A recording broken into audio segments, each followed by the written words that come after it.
Now, on my kicker tonight, we should best agree on both ends of this camera to open our chat this evening with a smile.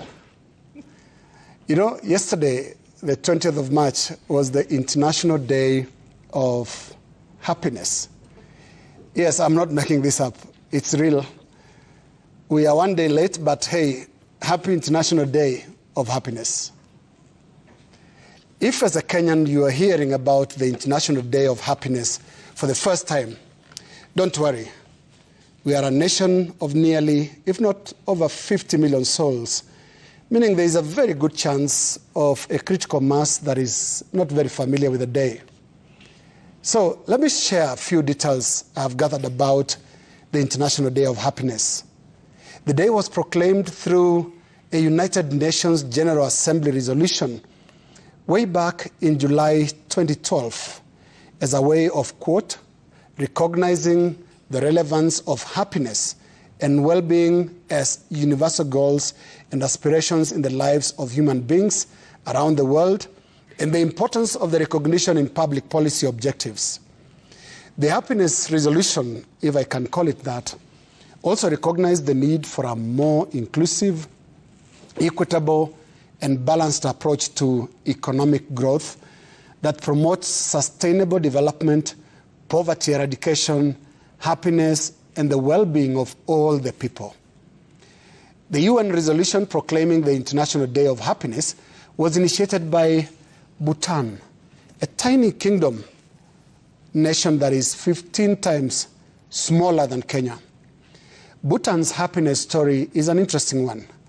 It started in the 1970s when the then king of Bhutan, Jigme Wangchuk, promulgated a concept called gross national happiness, abbreviation G&H. The king came up with this concept after questioning the only measurement of national progress in use at the time, and that is the famous gross national product, GDP. Yes, we also know about GDP measure in Kenya. We hear it a lot. But let us stick to the Bhutan story for a moment.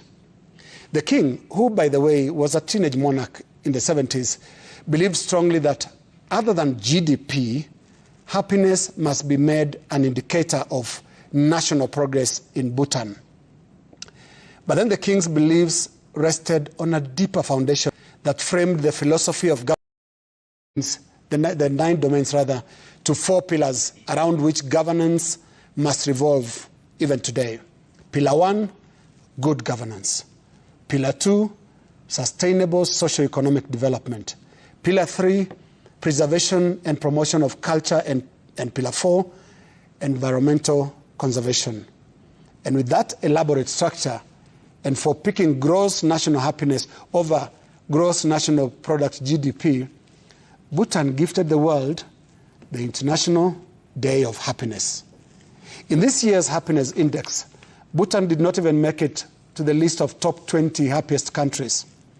Finland is ranked the #1 happiest nation, a measure based entirely on the quality of public services and the quality of governance in general. There is one enduring thread from the stories of Bhutan and Finland, and that is the government owes you happiness. You may wonder by now, where is Kenya ranked in the gross happiness index? Well, former Meru Governor Kiraitu Murungi and lawyer PLO Lumumba today launched the Happiness Club of Kenya.